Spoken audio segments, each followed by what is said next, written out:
Hello students, how are you all? I hope you all are fine and fit.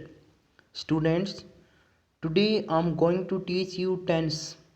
बच्चों, tense English grammar का एक बहुत ही important topic है। यदि इस टॉपिक को ढंग से कवर ना किया जाए तो हमें ना केवल इंग्लिश ग्रामर में प्रॉब्लम्स फेस करनी पड़ती है, साथ ही साथ हम इंग्लिश स्पीकिंग भी ढंग से नहीं कर पाते। बच्चों, आज की इस वीडियो में मैं टेंस से रिलेटेड आपकी हर प्रॉब्लम्स को कवर करने वाला हूं। यदि आप इस चैनल के लिए नए हैं तो प्लीज़ इस चैनल को सब्सक्राइब कर लें, ताकि जब भी मैं कोई नया वीडियो अपलोड करता हूं उसका नोटिफिकेशन आप तक पहुंच सके। Okay, so let's get started now. Tense is the form of a verb which shows time and a state of being, an action और इवेंट। बच्चों, टेंस एक क्रिया का एक रूप होता है। फॉर्म मीन्स होता है रूप और वर्ब मीन्स होती है क्रिया। यानी टेंस एक क्रिया का रूप होता है जो हमें किसी एक्शन, किसी कार्य या किसी घटना के होने या उसकी अवस्था के बारे में बताता है। यानी टेंस हमें बताता है कि कोई भी कार्य किस टाइम या किस अवस्था में हुआ। Okay, for example, he eats food, he ate food, he will eat food. तीनों के तीनों सेंटेंस यदि आप ध्यान से देखें तो सब्जेक्ट तीनों में सेम है, लेकिन फर्स्ट फॉर्म के साथ एस ई एस या फर्स्ट फॉर्म आई तो हमने देखा कि प्रेजेंट की बात कर रहे हैं। जैसे सेकंड फॉर्म आई हमने पाया कि ये पास्ट की बात कर रहे हैं, और जैसे वाव के साथ विल शेल लगा तो हमने पाया कि वो फ्यूचर की बात कर रहे हैं। यानी ये सब्जेक्ट भले ही सेम है, लेकिन वाव यानी एक्शन अलग अलग कंडीशन या फिर अलग अलग टाइम का जिक्र कर रहे हैं। ओके, टेंस के बारे में आगे हम डिटेल में जानते हैं। हम सभी जानते हैं कि टेंस तीन तरह का होता है, यानी kinds of a tense. There are three kinds of a tense. First is present tense, second is past tense and third is future tense. First, each tense has four forms. हम जानते हैं कि हर टेंस की four forms होती है, चार चार रूप होते हैं सभी के। प्रेजेंट के फोर रूप्स कौन कौन से होते हैं?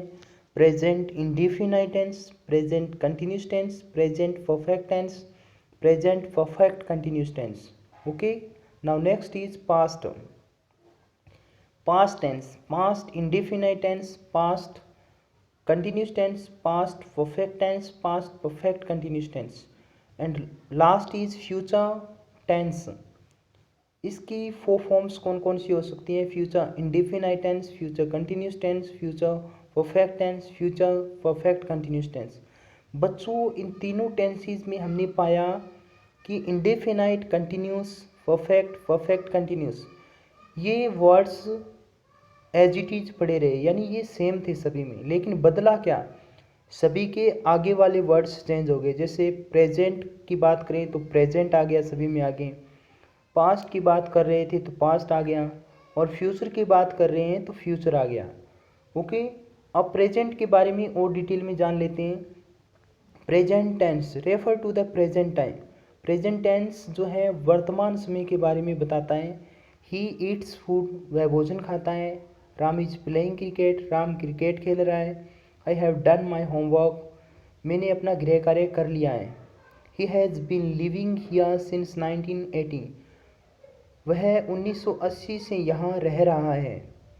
नेक्स्ट, पास्ट की बात करें, पास्ट पास्ट को रेफर करता है। ही एट फूड, उसने भोजन खाया। दे वर गोइंग टू मार्केट, वे बाजार जा रहे थे।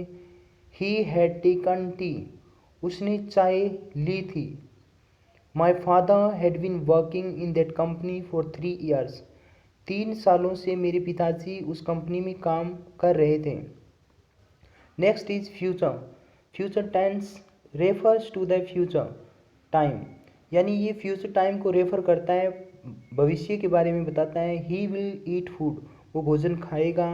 We shall be reading this news, हम इस न्यूज़ के बारे में पढ़ रहे होंगे।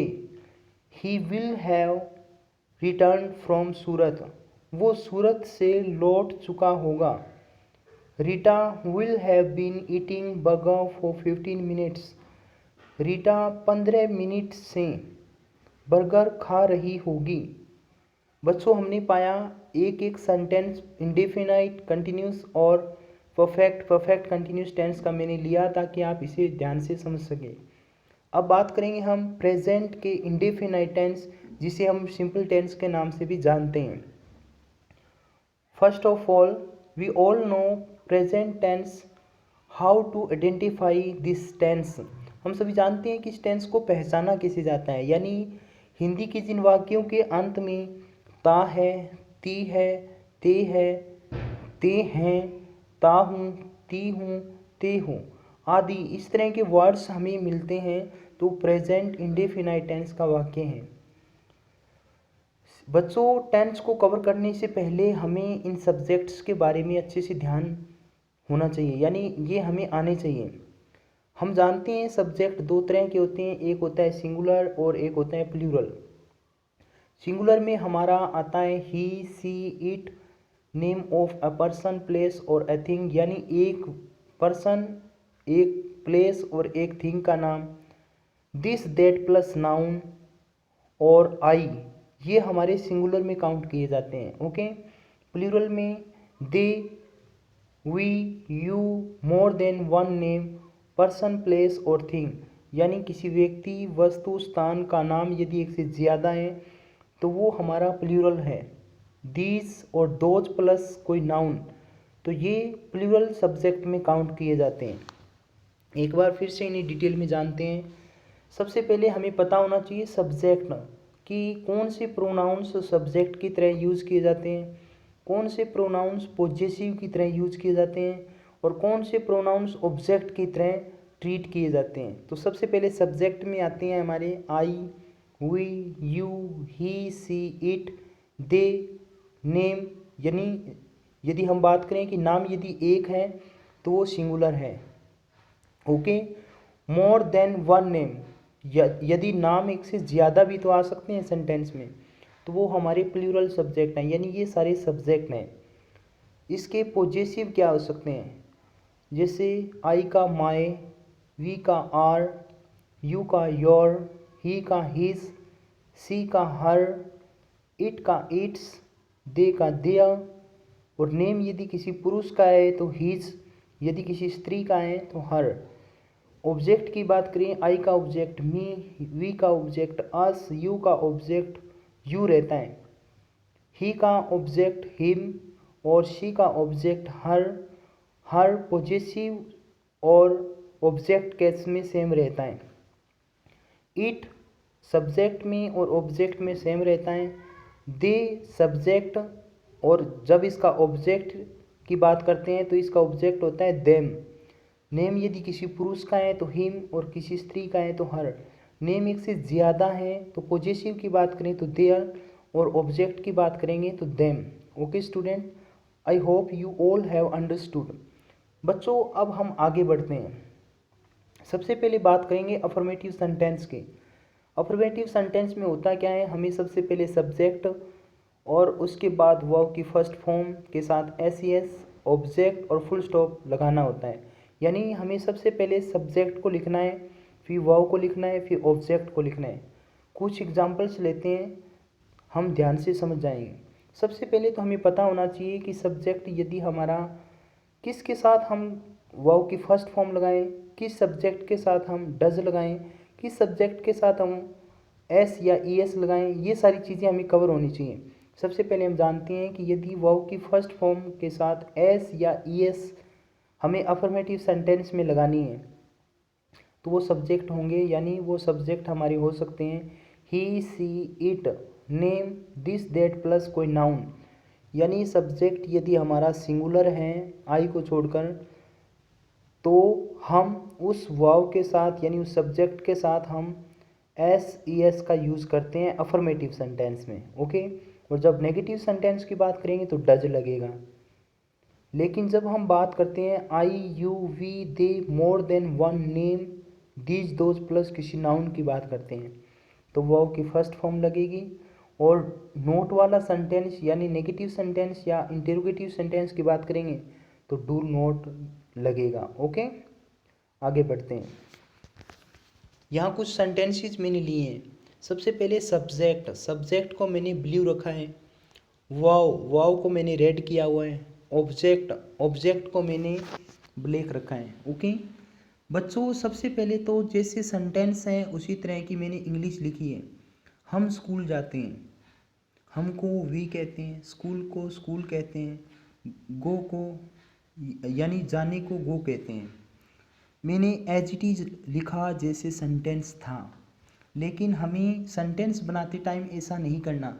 हमें सबसे पहले सब्जेक्ट लिखना है जो कि वी है, उसके बाद वाव जो कि गो है, और स्कूल एक प्लेस का नाम है। इससे पहले हम टू का यूज़ करेंगे जो कि एक प्रेपोजिशन है। ओके, तो हम बोलेंगे वी गो टू स्कूल।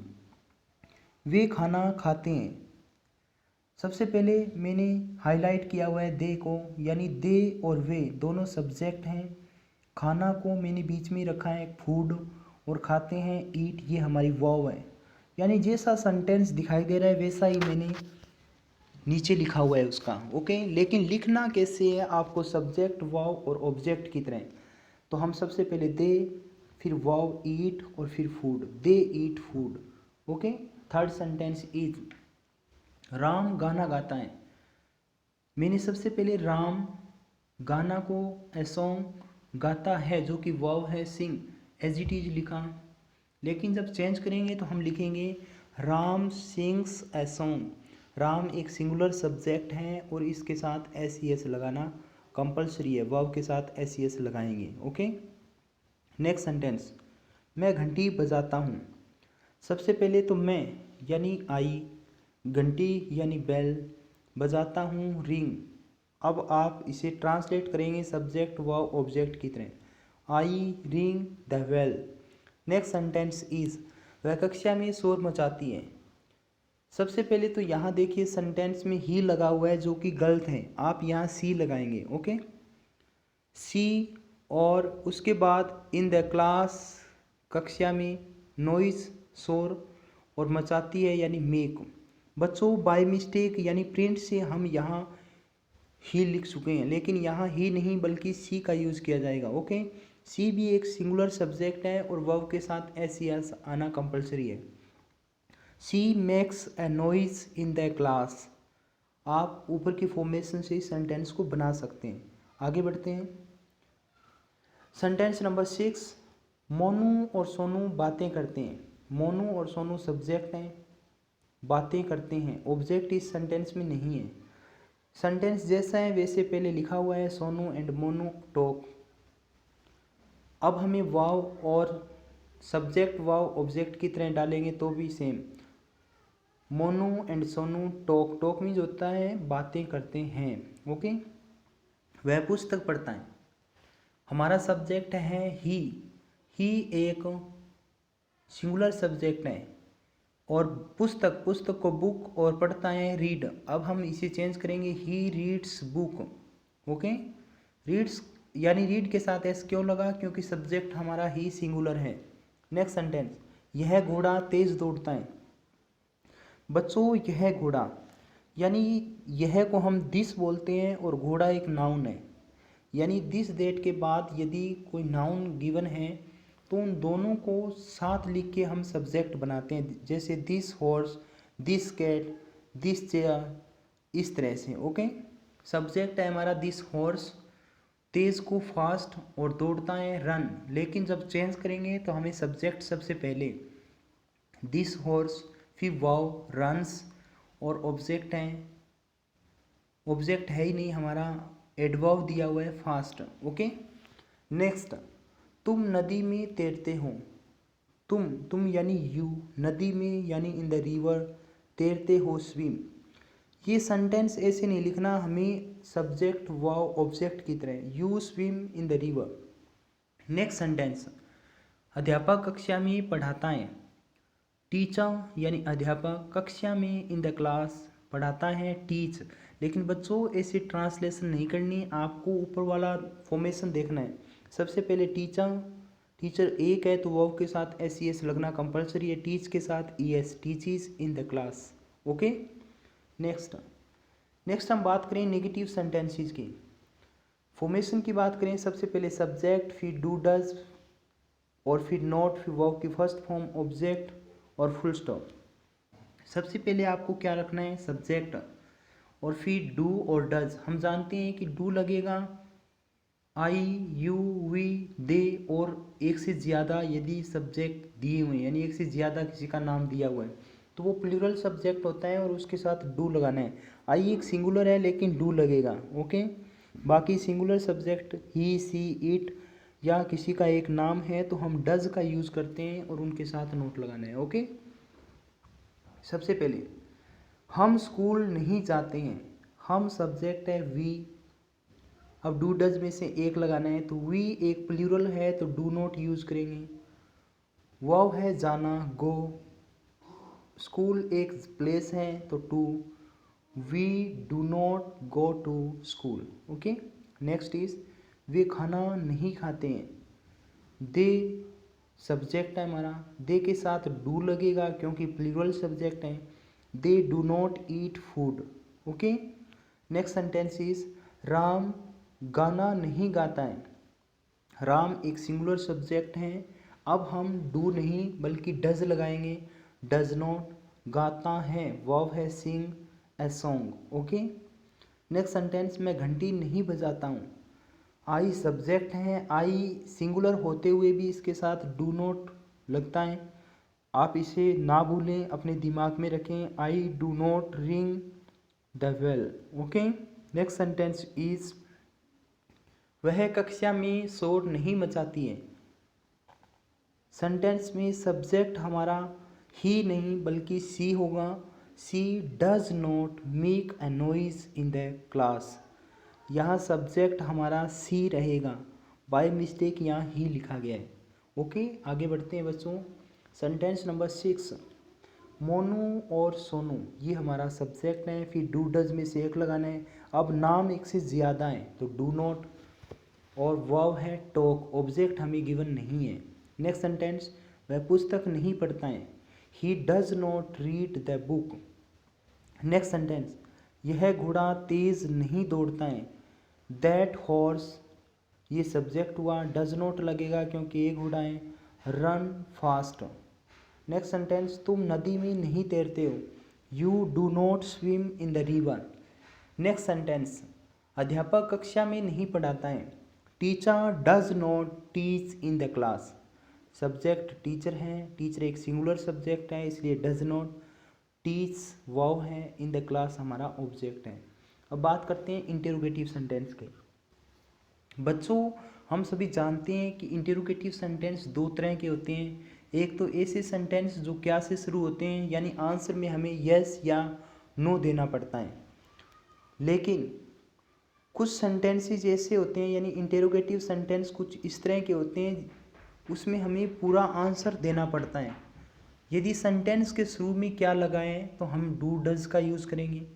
यदि सेंटेंस के बीच में क्वेश्चन वर्ड या किसी क्वेश्चन वर्ड का जिक्र किया गया है तो हम उस क्वेश्चन वर्ड को उस हेल्पिंग वर्ब से पहले रखेंगे। ओके, फर्स्ट सेंटेंस देखिए ध्यान से। पहले फॉर्मेशन की बात करते हैं, यानी डू डज सबसे पहले, फिर सब्जेक्ट, फिर नॉट, फिर वर्ब की फर्स्ट फॉर्म, ऑब्जेक्ट और लास्ट में साइन ऑफ इंटरोगेशन लगाएंगे। ओके, यदि सेंटेंस में डब्ल्यू एच फैमिली का कोई वर्ड दिया हुआ है यानी क्वेश्चन वर्ड दे रखा है तो वो उसके बाद डू डज, फिर सब्जेक्ट, नॉट गिवन है तो नॉट, नहीं तो नहीं लगाना, वर्ब की फर्स्ट फॉर्म, ऑब्जेक्ट और साइन ऑफ इंटरोगेशन। जिस सेंटेंस के शुरू में क्या है ना वहाँ तो आपको लगाना है डू और डज में से एक। बच्चों ध्यान से सुनिए इस बात को, एक बार फिर से रिपीट कर रहा हूँ। जिस सेंटेंस के शुरू में क्या है वहाँ आप डू और डज में से एक लिखेंगे, लेकिन जिस सेंटेंस के शुरू में क्या नहीं है लेकिन फिर भी उसमें क्वेश्चन पूछा जा रहा है तो आप क्वेश्चन वर्ड्स का यूज़ करेंगे और डू डज लगेगा उसके तुरंत बाद। ओके, क्या हम स्कूल नहीं जाते हैं, सबसे पहले क्या आया हुआ है तो डू डज में से एक, वी के अकॉर्डिंग डू, वी, और उसके बाद नोट सेंटेंस में नहीं दिया हुआ है, गो वाओ टू स्कूल, ये हमारा object. Do we not go to school. Next sentence, क्या वे खाना नहीं खाते हैं। डू यानी दे के अकॉर्डिंग डू लगेगा। क्यों लगेगा डू, क्योंकि सेंटेंस में क्या शुरू में हिंदी के रूप में दिया हुआ है, डू दे। फिर नोट गिवन है सेंटेंस में तो नोट लगाएंगे। फिर वाओ की first form eat food, do they not eat food. Next sentence, क्या राम गाना नहीं गाता है। राम एक सिंगुलर सब्जेक्ट है और शुरू में सेंटेंस के क्या है तो डज सबसे पहले, डज राम नहीं सेंटेंस में है तो नॉट सिंग ए सॉन्ग। ऊपर फॉर्मेशन के अकॉर्डिंग लिखते जाइए, सेंटेंस अपने आप बनते जाएंगे। नेक्स्ट सेंटेंस, क्या मैं घंटी नहीं बजाता हूँ। सब्जेक्ट है आई एक सिंगुलर है लेकिन फिर भी इसके साथ डू लगता है, डू आई। और नोट सेंटेंस में है तो not ring the bell. Okay. Next sentence, क्या वह कक्षा में शोर नहीं मचाती हैं। इस सेंटेंस में ध्यान से देखें तो हमारा सब्जेक्ट सभी सेंटेंसेस में रोंग हुआ है। यहाँ एक लड़की की बात की जा रही है तो यहाँ ही नहीं आएगा बच्चों। Does she not make a noise in the class. Okay, does she not make a noise in the class. Next sentence, यदि हमने यहाँ बात की क्या वाली, यानी शुरू में क्या आया, लेकिन अब हम इन्हीं 5 के 5 सेंटेंस को क्वेश्चन वर्ड में चेंज कर देते हैं। जैसे हम स्कूल क्यों नहीं जाते हैं।